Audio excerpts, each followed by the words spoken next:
Hi everyone, welcome back to our channel. In this video today, I'm going to quickly show you how to add Affirm to Google Pay.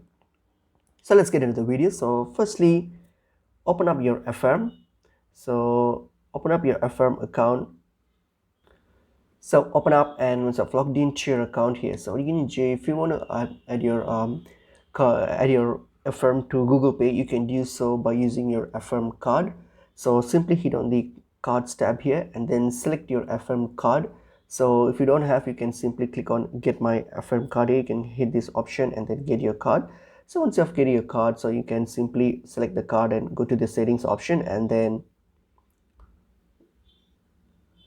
hit on the add to Google Pay option if you're using an Android, that option. So simply once you have your card here, just select it and then hit on add to Google Pay option. So that will add your card to Google Pay. And also you can, if your Google Pay allows you to add your card manually, you can also do that by using your Google Pay account. So you can manually add your Affirm card if Google Pay lets you add your card. So that's pretty much it is. Hope this information is helpful. I will see you in another video. Thank you.